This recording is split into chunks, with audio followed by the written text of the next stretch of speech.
evening. Hello from me and my friend. This is Snow. She wants to sit in on bedtime story tonight. She's going to sit in my little pocket and listen. So do you remember where we got up to yesterday? We found out that Miss Spick actually had a little flap in the back of her trike and it was letting the litter out so that she could fine people for dropping litter. Do you remember? So she had this flap in the back of the trike. Oh, it's so cruel. We must inform the authorities. Spick is the authorities. Oh, yes. Oh, we can't inform the authorities about the authorities. No. If you will forgive me, Tom, I think I have a better idea, said Tim, his eyes lighting up with his own undeniable genius. And an expert's guide to rocket science has unwittingly provided the inspiration. All of a sudden it dawned on Tom what Tim was on about. They were identical twins after all. Are you thinking what I'm thinking? He asked. Great minds think alike. They most certainly do, agreed Tom. The twins smiled and continued scanning the pages of their book. The pair were in no hurry to wreak their revenge. The Tangs were methodical. Look, can you see them behind their book? And they wanted their plan to be perfect. Or, more accurately, perfectly dastardly. These boys didn't get 100% in every exam for nothing. They read every book they could about rocket science, watched every documentary about space travel, and even visited space museums at weekends until the day they were finally ready. That morning, the Tang twins spotted the Trike of Terror, parked up outside the ladies' toilet block in the playground. The librarian was famous for her long morning poos.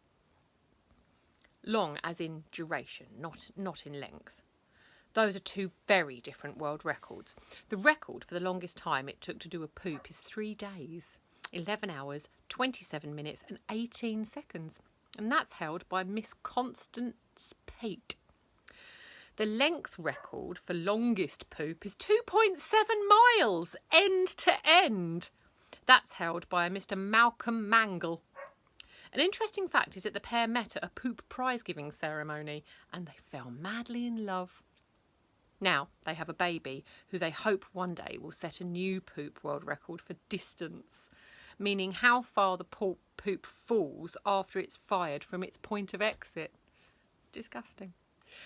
So the librarian was famous for her long morning poos that would often go on until way into the afternoon. They knew they would have time to add this latest modification to her mobility scooter. The Tangs had meticulously constructed 2 booster rockets. These they smuggled into school in their cello cases.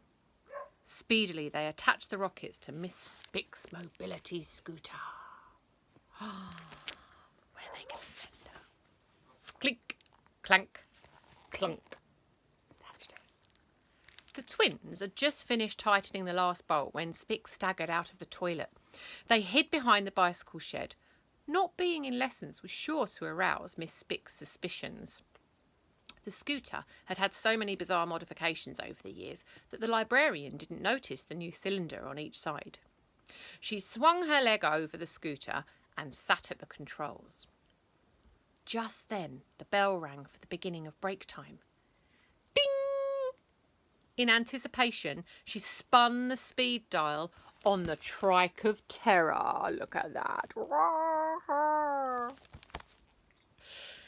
And it's gone from slow to medium to fast to too fast to pants-wettingly fast before resting her hand on the brake.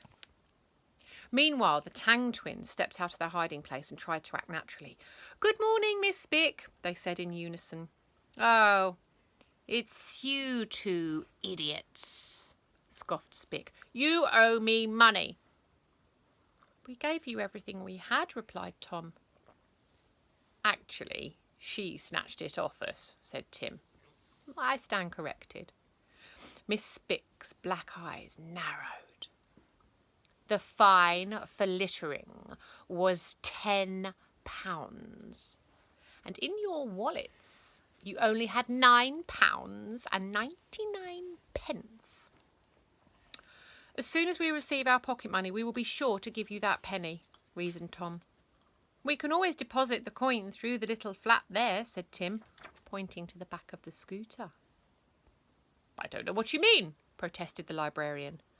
Oh, I think you do, replied Tom. Drive safely now.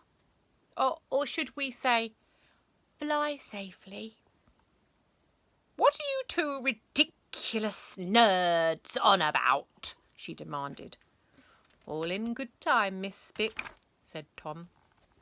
All in good time, echoed Tim. By this time, all the kids were pouring out of their classrooms into the playground. Lots and lots of horrible children to run over. This is going to be fun. It most certainly is, replied the twins with a smile. Spick flicked a switch. Beethoven's Fifth boomed out of the speakers. Do-do-do-dum. The librarian let go of the brake. To her surprise, the two booster rockets fired up. What the? But before she could say whatever rude word she was going to say next, fire and smoke shot out of the rockets. Boom! Oh! The trike of terror was blasted into the sky, went zoom. No! She cried. Yes! Cheered the entire school as their dreaded librarian zoomed over their heads. Meow. Spick rocketed up, up, up through the clouds, lighting the sky with red and gold. In seconds, she was passing through the Earth's atmosphere. Kaboom! Oh! The rockets detached and parachuted back to the playground. Thunk, thunk. This left Miss Spick holding onto her mobility scooter for dear life, floating through space. Help! She screamed, though she was so far away nobody could hear her. Now, you will be pleased to learn that space is absolutely full of debris. Not just meteors, but scraps from old spacecraft, satellites and space stations circle the Earth. Ow! Ouch! Ah! Cried Spick as all these bits and bobs bashed into her. Donk, twank, boing. As for our heroes, the Tang twins, they were still safely on Earth, staring up at the sky. Excellent work, Tim Tang. I was about to say the same thing, Tom Tang. I do believe she called us nerds. There is no higher compliment. They shook hands at a job well done. Pumpkin seed, offered Tom. Don't mind if I do, replied Tim. They walked off together, munching on their brain food for chess club. The end. Thank you for listening. So that's the end of Miss Trike's Terror. So tomorrow we're going to be reading Misconceit, the Human Work of Art. So we're going to be reading her tomorrow. So everybody have a lovely night's sleep. Me and Snow say good night. Good night. Apparently there's another one coming in to say good night. Whoever that is. So night night everybody. Say night night.